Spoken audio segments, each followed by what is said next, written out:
اور میں نے کہا یار غلام حسین شاید تم وہی ہو نا 1997 میں تمہیں تمہاری پارٹی نے ٹکٹ دیا ایم پی اے کا، پھر واپس لے لیا، اس کے بعد کبھی تمہیں دوبارہ ٹکٹ ملا؟ انہوں نے کہا نہیں۔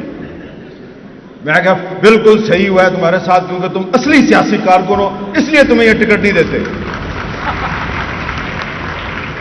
تو کسی اصلی سیاسی کارکن کو بھی ٹکٹ مل جاتی ہے، لیکن زیادہ تر کو نہیں ملتی۔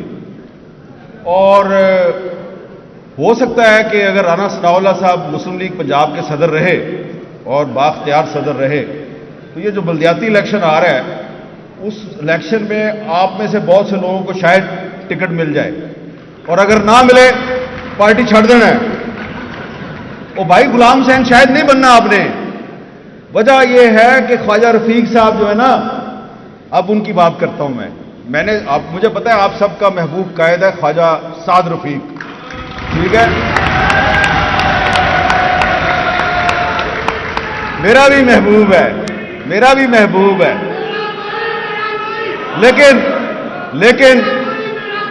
لیکن خواجہ سعد رفیق کے جو والد صاحب ہیں خواجہ رفیق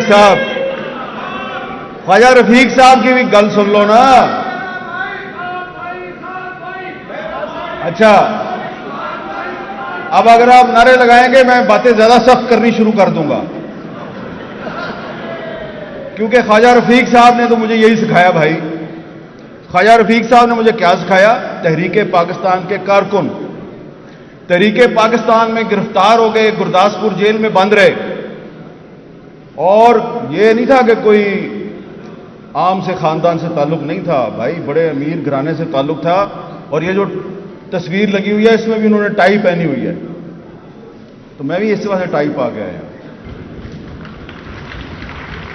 خواجہ رفیق صاحب جب اسلامیہ کالج امرتسر کی یونین کے جنرل سیکرٹری تھے تو ایم اے کالج امرتسر کے جب وہ جنرل سیکرٹری تھے تو مجھے ایک دفعہ ایک سکھ نے بتایا، امرتسر کا سکھ تھا پرانا، اس نے کہا اس کی ٹائیاں بڑی مشہور تھیں، ٹائی بڑی اچھی پہنتا تھا اور بمبئی سے اس کی ٹائی آتی تھی جو اب ممبئی ہے۔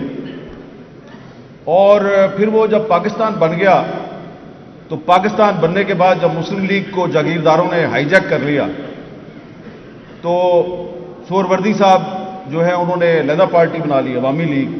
تو خواجہ رفیق صاحب جو ہیں جنہوں نے جس پارٹی کے ساتھ مل کر پاکستان بنایا، جب اس پارٹی نے اپنے وعدے پورے نہیں کیے اور وہ پارٹی جو ہے اس پہ جاگیرداروں کا قبضہ ہو گیا تو خواجہ رفیق نے مسلم لیگ چھوڑ دی، عوامی لیگ میں آ گئے۔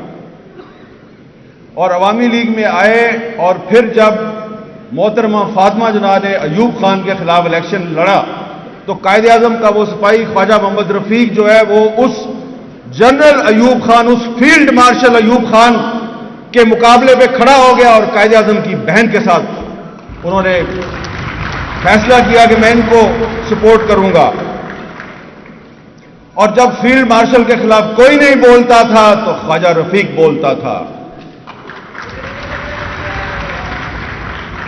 اور پھر فیلڈ مارشل کے خلاف بولنے کے الزام میں خواجہ رفیق صاحب کو غداری کے الزام میں گرفتار کر لیا گیا۔ تو آج جب میں یہاں پہ آیا تو مجھے محسن داوڑ نظر آیا۔ میں خواجہ سعد رفیق کا شکریہ ادا کرتا ہوں کہ جیسا غدار خواجہ رفیق تھا ویسا ہی ایک اور غدار محسن داوڑ آپ نے بلایا ہے۔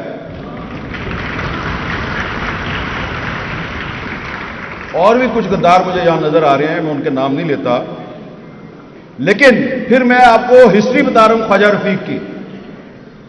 پھر خواجہ رفیق صاحب جو ہیں ایوب خان کے مقابلے پہ جب محترمہ فاطمہ جناح نے الیکشن لڑا تو شیخ مجیب الرحمان محترمہ فاطمہ جناح کا ایسٹ پاکستان میں پولنگ ایجنٹ تھا اور ویسٹ پاکستان میں خواجہ رفیق صاحب ان کی الیکشن مہم کے انچارج تھے۔ لیکن محترمہ فاطمہ جناح کو الیکشن میں دھاندلی کے ذریعے شکست دی گئی، ایوب خان جیت گیا، پاکستان ہار گیا۔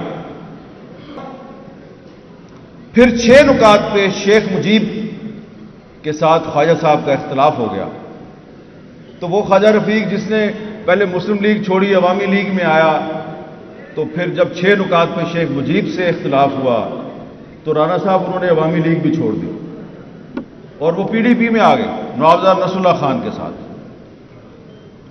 اور اس کے بعد نواب نصر اللہ خان سے بھی اختلاف ہوا تو انہوں نے پاکستان اتحاد پارٹی بنا لی. یہ شاید آپ کو نہ پتا ہو. آخری دنوں میں خواجہ رفیق صاحب نے پاکستان اتحاد پارٹی بنا لی تھی.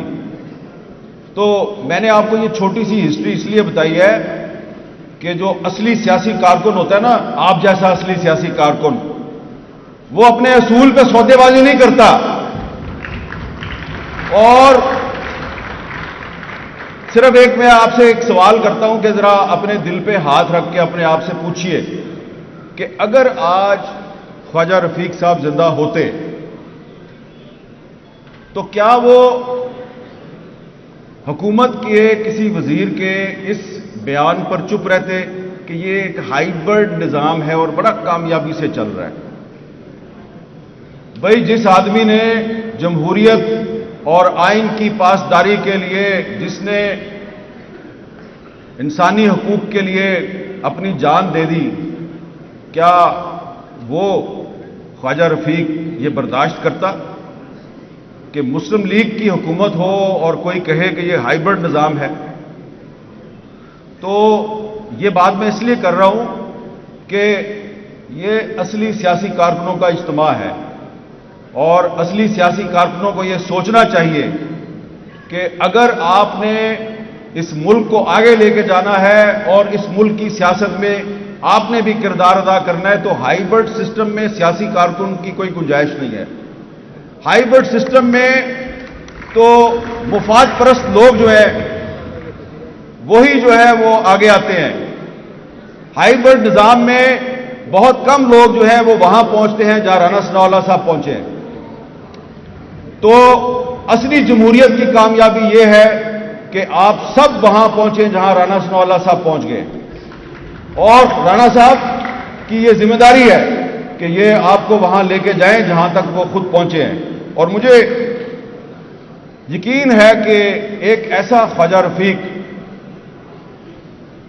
جو شورش کاشمیری کا دوست تھا، جو حبیب جالب کا دوست تھا، تو اس کی یاد میں اگر یہ ایک اجتماع ہو رہا ہے تو اس میں یہ جو تھوڑی سی میں تنقیدی باتیں کر رہا ہوں، وہ بزرگ پیچھے بیٹھا ہے، اس نے مجھے قسم ڈال دی ہے.